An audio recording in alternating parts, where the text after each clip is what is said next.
yeah, if I were the copy editor of Genesis 1, I think I'd be telling them, move the stuff about the third day up. Yes.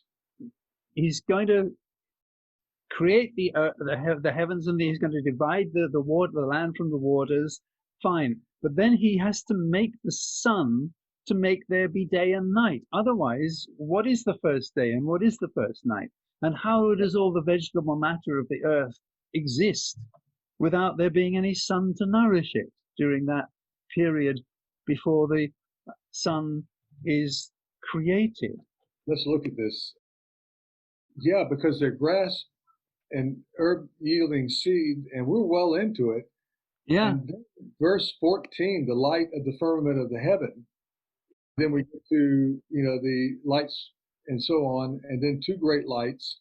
This whole section right here could be cut and pasted. And I'm not sure whether it would need to be right at the beginning that he divided the light from the darkness. He called the light day and the dark. I think it would have to be something that he does on that first day. You wonder if it was moved at some point in translation. Perhaps. Or perhaps there's a conscious intent here. Perhaps the aim is to make the point that the true source of light is God, not the sun and the moon and the stars, and that we should be worshipping God, not the lights in the sky as the pagans do. You can have light before you have sun, yes, and darkness before you have sun, because sun and moon are sort of manifestations of a more general phenomenon. Yeah, and the great manifestations of light. So that had to. Yeah, I mean, I'd be fascinated to know what made that be the third day and not something that happens right at the beginning. It could be a clerical error. And I know that's among a lot of groups that would be considered irreverent. But come on, the number of years these texts went through transcription and revisions and what became of them. Yeah. And there are plenty of examples in the Bible that biblical scholars point to, cut and paste moments, because that's what you do. And there's every indication that this was you don't have a single author. No. The people are working this out. We've got two creation myths presented side by side in Genesis 1 and Genesis 2. We've got two clearly related but separate creation myths. Yeah. Or creation stories, for those who don't like me to call it a myth. Yeah. Narratives. There's the word. Safe word. There's the word for you.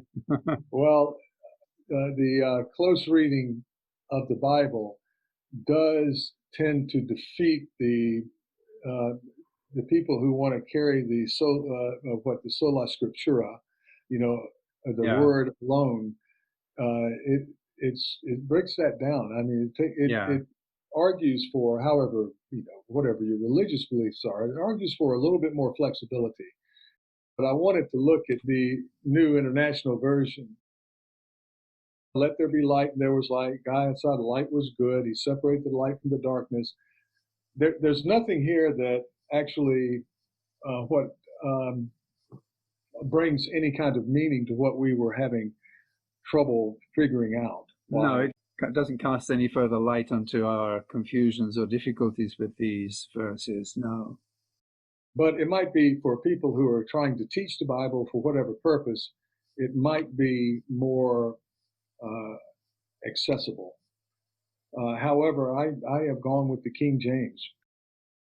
Well, King James is poet. It is one of the most beautiful expressions of English in that Elizabethan, Shakespearean, Jacobean period, which was probably when English was at its most creative. And I don't think it's any accident that Shakespeare became so great in people's perception, given that he lived in that particular age when the language had so much fluidity to it and so much potential. Yeah. No, it was an extraordinary age of innovation in language, and largely, I think, because of movable type and print. And, the trying to take the vernacular, the vulgar language, and ramp it up and make it something like the ancient languages give us the same structure and beauty and power of the Latin and the Greek that so many people studied at that time. Well, of course, underlying the King James Bible, we have the Tyndale Bible, and the specific lexical choices that were made really did put English on the map, as opposed to English, kind of Saxon-based English on the map, rather than the more kind of flowery or erudite kind of Latin-based language. The lexical choices that were made in that very early stage of translating the Bible was hugely important. Yeah, we could go on a long time about Tyndale. He was something. Yeah. And very influential in the translation of the Geneva Bible, which was the main Bible of that period, as you and I talked about. Yeah. And Shakespeare's Bible. So it wasn't the King James. Of course, Shakespeare was writing well before the King James. Yes. The Geneva Bible that I think is I think I'm right here in saying it's the very first Bible in English that used chapter and verse. That has become so important to people because it's part, especially when they're trying to make a point. I'll cite chapter and verse. It's part of the idiom language. I do think, though, it's an extraordinary chronicle of consciousness, not only of the consciousness of the writers, but the consciousness they're trying to create in their tribal society, to hold things together and to establish a tradition of saying we are the people under this God, and this God is very good. Right. It's a great start. Yeah.